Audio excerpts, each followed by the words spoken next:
posicionamento de elementos utilizando CSS é feito indicando as medidas de deslocamento horizontal e vertical de acordo com a página. Mas primeiro, vamos entender como o navegador renderiza a página. Veja o seguinte código. Temos 3 elementos div, cada qual com um elemento filho. Nenhum valor de largura e altura e nenhum posicionamento especial dentro da página foram definidos.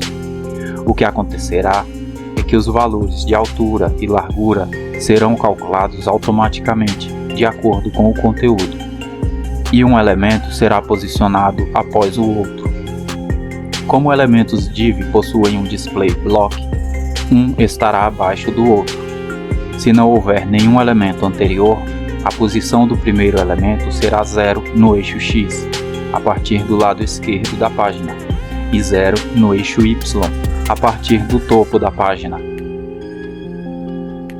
Quando um elemento está contido dentro de outro, sua posição é calculada não a partir da esquerda e do topo da página, mas do elemento pai. Isso pode ser ilustrado da seguinte maneira. A posição 0,0 do elemento pai é o canto superior esquerdo da página, e a posição 0,0 dos elementos filhos é o canto superior esquerdo do elemento pai. Agora vejamos o seguinte estilo.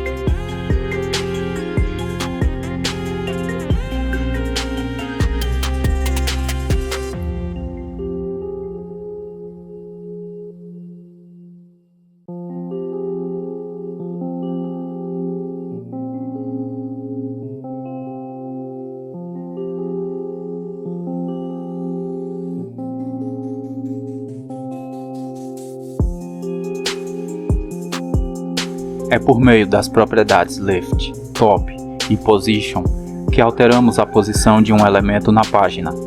As propriedades utilizadas para definir o posicionamento são top, left, bottom, right. Enquanto isso, a propriedade position é utilizada para definir como o posicionamento é calculado.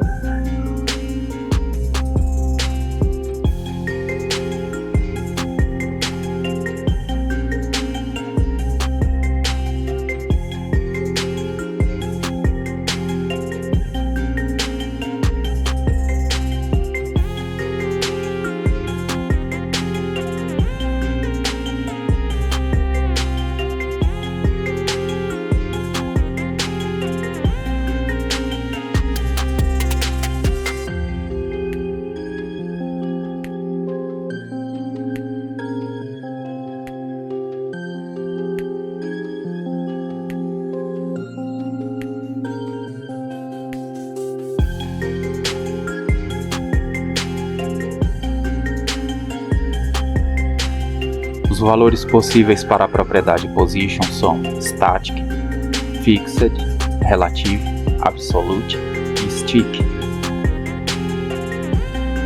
Cada um deve ser utilizado de acordo com a necessidade de posicionamento do elemento.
Neste exemplo, o elemento pi possui um posicionamento relativo, que o permite ter um recuo de 100 pixels à esquerda, de acordo com a propriedade left.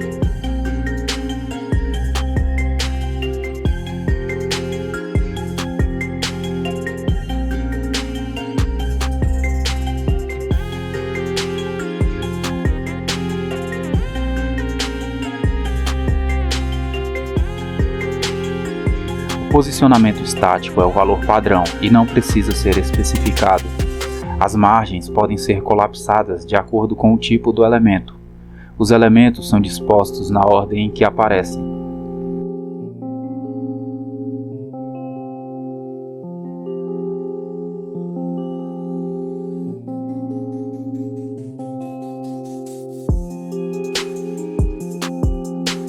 Os valores top, right, left e bottom são ignorados.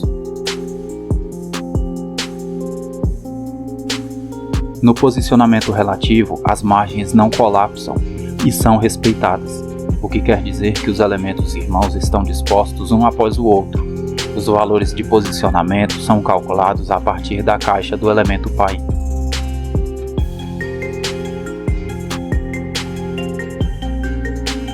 Já uma posição absoluta significa que o elemento define sua posição de acordo com o elemento pi, ignorando completamente o restante dos elementos irmãos no mesmo container.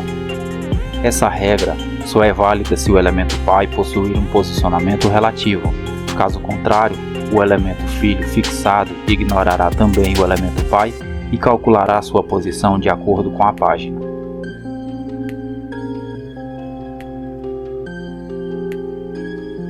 O posicionamento fixo possui as mesmas características que o valor absoluto. No entanto, permanece fixo em sua posição, ignorando a rolagem da página. O posicionamento stick possui as mesmas características que o posicionamento relativo.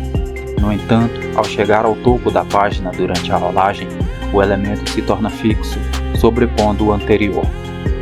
Ao utilizar as propriedades bottom, left, right e top, leve sempre em conta que ela é calculada não pelo documento HTML, que extrapola os limites da tela, mas a parte da página visível na tela. Por exemplo, um elemento com bottom 0 será visível sempre no rodapé do navegador, e não ao final da página. Enquanto as propriedades bottom, top, right e left definem o posicionamento nos eixos X e Y, na vertical e na horizontal, a propriedade Z-index define o posicionamento de um elemento no eixo Z, muito familiar para quem trabalha com modelagem 3D. Se você lê um pouco sobre coordenadas cartesianas, já deve ter compreendido. Caso contrário, imagine que ao olharmos para uma página, estamos olhando para elementos dispostos no fundo de uma caixa.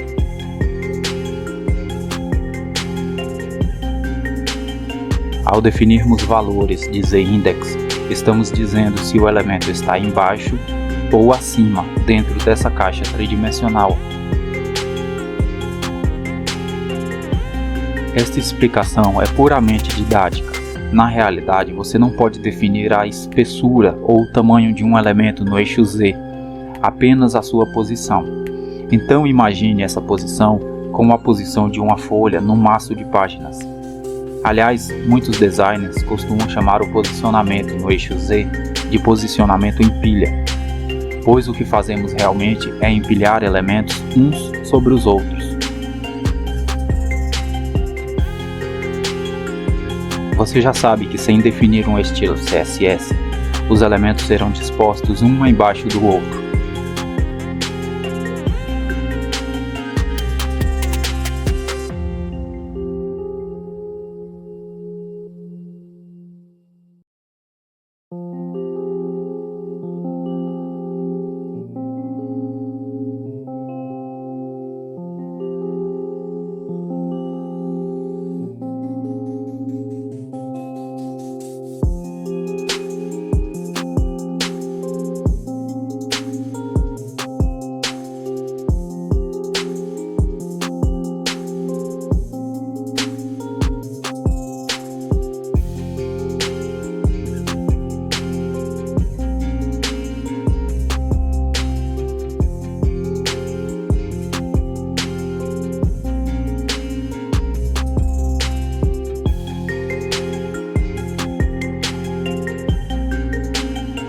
Mas o que aconteceria se definíssemos a posição de um elemento como absoluta?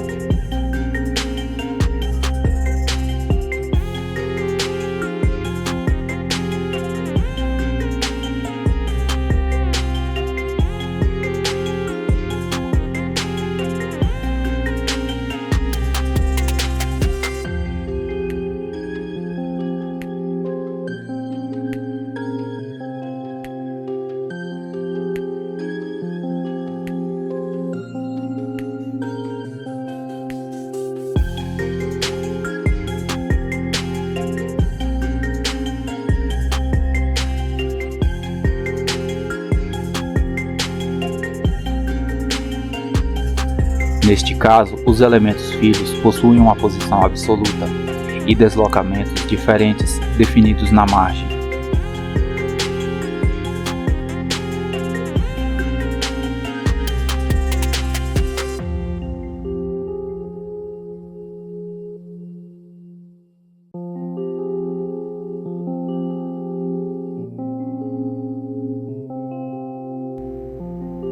Note que o elemento 3 está no topo, o 1 no meio e o 2 embaixo de todo mundo.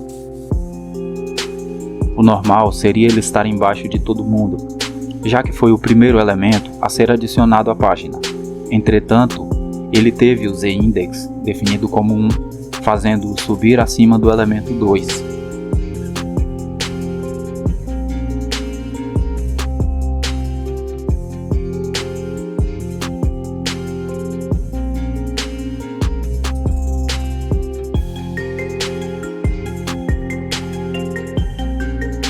Agora, os elementos 2 e 3 possuem um índice maior.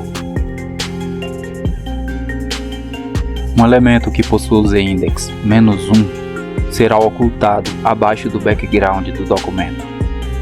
Elementos que necessitam estar sempre todos os outros elementos costumam ser definidos com valores altos, como por exemplo o z-index 9999. Você não precisa ficar definindo essa propriedade sempre que dispor elementos absolutos, uns sobre os outros. Tenha sempre em mente que o que é adicionado depois, ou seja, abaixo no código, ficará em cima do que foi adicionado antes dele.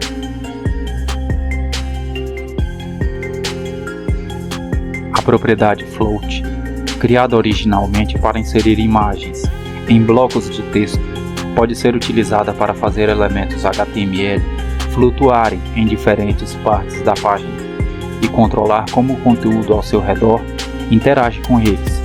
Podemos definir uma imagem para flutuar à esquerda de um texto e aplicar uma margem de modo que o texto circundará a imagem e um elemento não sobreporá o outro.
No exemplo, a imagem flutua à esquerda e sempre possuirá 20% do tamanho da tela.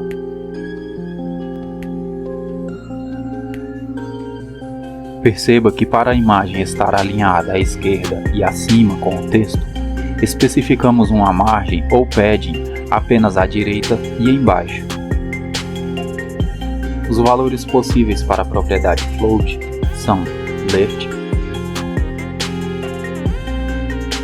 right,